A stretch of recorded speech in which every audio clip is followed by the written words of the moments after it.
तुम्हें ना देखूं तो चैन मुझे आता नहीं, एक तेरे सिवा कोई और मुझे भाता नहीं।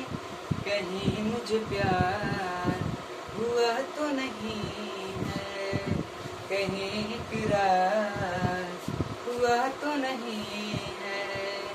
नमस्कार दोस्तों, मैं हूं कृष्णा कुमार और आज के एक और नई वीडियो के साथ आपके सामने उपस्थित हुआ हूं। तो देखिए, आज का वीडियो का टॉपिक जो है वो है साइंस। मैंने इसको टारगेट रख के इसका इंट्रोडक्शन को आज मैं आपके सामने डिफाइन करूंगा। और इंट्रोडक्शन बहुत ही जबरदस्त तरीके का वीडियो ये बना है और वीडियो लास्ट तक देखते रहिएगा और मेरे साथ लास्ट तक बने रहिएगा। और ये वीडियो बहुत ही जबरदस्त होने वाला है और हम लोग आज बताएंगे कि साइंस के जनक कौन थे, साइंस आखिर में होता क्या है और साइंस के जनक कौन कौन साइंटिस्ट थे और साइंस शब्द की उत्पत्ति कहाँ से हुई है। ये सारी वीडियो में सारी जानकारियाँ जानेंगे। और आप एक छोटी रिक्वेस्ट है कि आप जो YouTube के मेरे वीडियो के नीचे एक लाल कलर का बटन है उसे 1 सेकेंड भी नहीं लगेगा दबाने में, तब तक आप दबा दीजिए। 1 सेकेंड का टाइम है, तो चलिए देखते हैं। दबा दिए, चलिए दबा दिया है। चलिए वीडियो को स्टार्ट करते हैं। तो देखिए, what is science, what is science, आखिर में विज्ञान क्या है, विज्ञान होता क्या है आखिर में। तो देखिए, विज्ञान यानी कि science is a systematic study of anything. Science is a systematic study of anything. हम इसके हिंदी में थोड़ा जान लेते हैं, उसके बाद डिफाइन करेंगे कि क्रमबद्ध सुसंगठित सुव्यवस्थित ज्ञान को ही विज्ञान कहते हैं। क्रमबद्ध सुसंगठित सुव्यवस्थित ज्ञान को ही विज्ञान कहते हैं।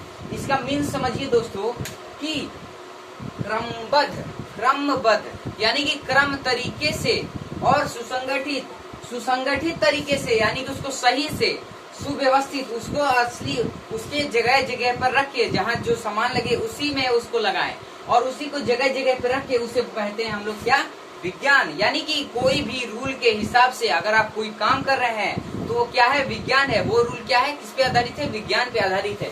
तो चलिए हम लोग जानेंगे कि साइंस शब्द की उत्पत्ति कहाँ से हुई है। तो देखिए, साइंस शब्द की उत्पत्ति सेंटियो नामक शब्द से हुई है। किसे, सेंटियो नामक शब्द से। और सेंटियो शब्द कौन सी भाषा से लिया गया है, तो वो हो जाएगा दोस्तों लैटिन भाषा। क्या, लैटिन भाषा।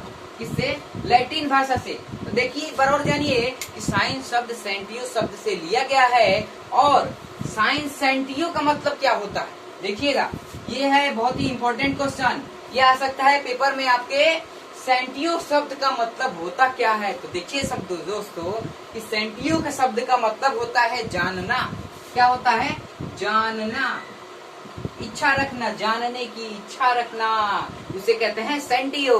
यानी कि आप किसी दोस्त से बोलेंगे, क्या तुम्हें सेंटियो की इच्छा है, यानी कि तुम्हें जानने की इच्छा है कि साइंस होता क्या है। तो यदि हम लोग जानेंगे साइंस होता क्या, तो ठीक है, सेंटियो शब्द लैटिन भाषा से लिया गया है।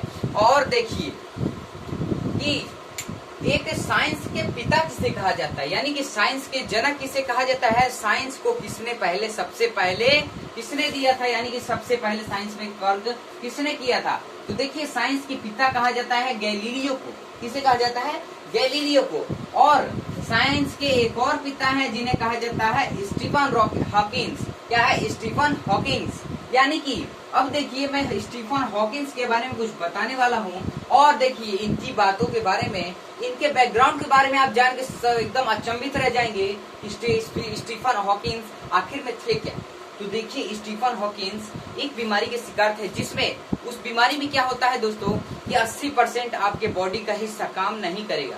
आखिर में इन्होंने 80% बॉडी का हिस्सा काम न करते हुए भी इन्होंने कैसे साइंस की शब्दों में इनका नाम आ गया कि साइंस के पिता हैं। ये कैसे आ गया, देखिए, 20% इनका सिर्फ काम कर रहा था शरीर का अंग। और कौन सा काम कर रहा था, दिमाग काम कर रहा था। और ये टेबल पे कुछ इस तरह से ऐसे लेट के बैठे रहते थे और इनका थोड़ा थोड़ा बोलते थे और इन्होंने अपने इशारों से साइंस शब्द में अपना नाम बना लिया।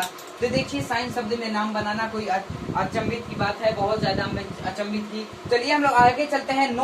एक नोट में देख लीजिए कि आधुनिक भारत में, यानी कि वर्तमान भारत में क्या चल रहा है। वर्तमान भारत में देखिए, भारत के विज्ञान के जनक आधुनिक में वर्तमान में भारत के विज्ञान के जनक किसे कहा जाता है? आधुनिक भारत में यानी कि वर्तमान में किसे कहा जाता है? तो वह है जगदीश चंद्र बसु। किसे कहा जाता है? जगदीश चंद्र बसु। और ये कहाँ के रहने वाले हैं? वेस्ट बंगाल के। कहाँ के? वेस्ट बंगाल के। देखिए कहीं भी इम्पोर्टेंस क्वेश्चन है, इसे जितना स्टार लगाइए उतना ही कम है दोस्तों। ठीक है, मैं उम्मीद करता हूँ कि आप लोग समझ गए होंगे और नोट करते भी चल रहे होंगे। तो चलिए मैं थोड़ा सा साइड हो जाता हूँ कि आप इसका स्क्रीनशॉट ले सकें। जो बच्चे कॉपी किताब लेके ना बैठे हैं वो इसका स्क्रीनशॉट ले लें, और तब तक के लिए मैं वीडियो को रोकने चला जाता हूँ। तो देखिए दोस्तों, मैं उम्मीद करता हूँ कि आप लोग स्क्रीनशॉट ले लिए होंगे। अब हम लोग चलते हैं इसके पार्ट्स पे, यानी कि साइंस के कितने पार्ट्स होते हैं, हमारे बॉडी के कितने पार्ट्स हैं, उसी प्रकार साइंस के भी पार्ट्स होते हैं। कैसे? तो देखिए साइंस के कितने पार्ट्स होते हैं, यानी कि 3 पार्ट्स होते हैं। कि कितने? 3 पार्ट्स। पहला देखिए क्या होता है, फिजिक्स। फिजिक्स यानी क्या होता है? भौतिक विज्ञान। PHYSICS physics. फिजिक्स यानी होता है भौतिक विज्ञान। क्या होता है? भौतिक विज्ञान। ठीक है, फिजिक्स यानी भौतिक विज्ञान। और दूसरा पार्ट्स क्या होता है? केमिस्ट्री। क्या होता है? केमिस्ट्री। केमिस्ट्री को क्या कहते हैं? रसायन विज्ञान। क्या कहते हैं? केमिस्ट्री को क्या कहते हैं? रसायन विज्ञान।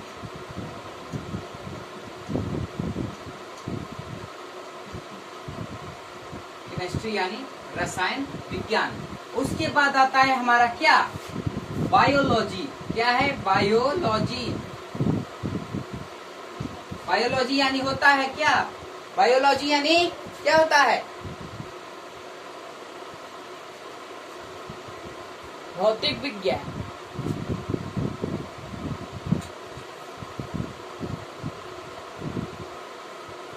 तो देखिए दोस्तों, बायोलॉजी यानी होता है जीव विज्ञान। थोड़ा सा वीडियो पे एरर होने के कारण, यानी कि स्टोरेज मेरा फुल हो गया था मोबाइल का, इसलिए मैंने थोड़ा सा रोक दिया वीडियो। तो देखिए बायोलॉजी यानी होता है जीव विज्ञान। क्या होता है? जीव विज्ञान। क्या होता है? जीव विज्ञान। ठीक है, अब देखिए फिजिक्स यानी कि भौतिक विज्ञान। भौतिक विज्ञान के जनक किसे कहा जाता है? फिजिक्स के जनक किसे कहा जाता है? तो वो हो जाएगा हमारा न्यूटन। किसे कहा जाता है? न्यूटन। फिर एक और ने है हमारे साइंटिस्ट जिन्हें कहा जाता है आइंस्टाइन। क्या है? आइंस्टाइन। फिर हमारे हैं केमिस्ट्री। केमिस्ट्री के जनक किसे कहा जाता है दोस्तों? यानी कि रसायन विज्ञान के जनक, तो वो जाएंगे हमारे लेवोजियर। क्या हो जाएंगे? लेवोजियर।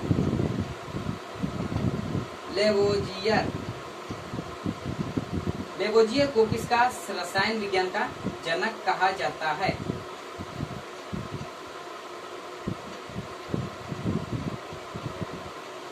लेवोजियर। ठीक है, हम लोग आ गए हैं अब हम लोग बायोलॉजी पे, जिसका हम लोग इसके नेक्स्ट पार्ट में अध्ययन करने वाले हैं। बायोलॉजी का हम लोग अध्ययन करेंगे। बायोलॉजी में फर्स्ट चैप्टर यानी कि सेल्स का हम लोग अध्ययन करेंगे। फिलहाल इसका जान लेते हैं बायोलॉजी यानी होता क्या है। तो बायोलॉजी यानी होता है जीव विज्ञान। जीव विज्ञान में हम लोग जीव विज्ञान के अंतर्गत आते हैं जिनमें जो सजीव होते हैं उन्हें कहते हैं जीव विज्ञान यानी कि बायोलॉजी। जिसमें उदाहरण में आ जाएंगे मानव, जंतु, पादप, ये हैं बायोलॉजी के उदाहरण। और उसके बाद इसके जनक किसे कहा जाता है? बायोलॉजी के जनक किसे कहा जाता है? तो वो हो जाएंगे हमारे अरस्तु। अरस्तु के गुरु को क्या कहते हैं? अरस्तु के गुरु का नाम बताइए। तो वो हो जाएंगे प्लेटो। यहाँ लिख देते हैं प्लेटो। अरस्तु के गुरु कौन थे? प्लेटो। अरस्तु के गुरु कौन थे? प्लेटो। फिजिक्स के जनक कौन थे? न्यूटन और आइंस्टाइन। उसके बाद केमिस्ट्री के जनक कौन थे? रसायन विज्ञान के जनक लेवोजियर। उसके बाद देखेंगे कि बायोलॉजी यानी जीव विज्ञान के जनक कौन है? जीव विज्ञान के जनक हैं अरस्तु और प्लेटो। अब हम लोग चलते हैं इसके बायोलॉजी के पार्ट्स पे, यानी कि बायोलॉजी पार्ट्स। बायोलॉजी के भी पार्ट्स हैं अभी, और फिलहाल हम लोग बायोलॉजी पढ़ने वाले हैं। बायोलॉजी के पार्ट्स का अध्ययन करेंगे कि यानी बायोलॉजी होता क्या है। देखिए बायोलॉजी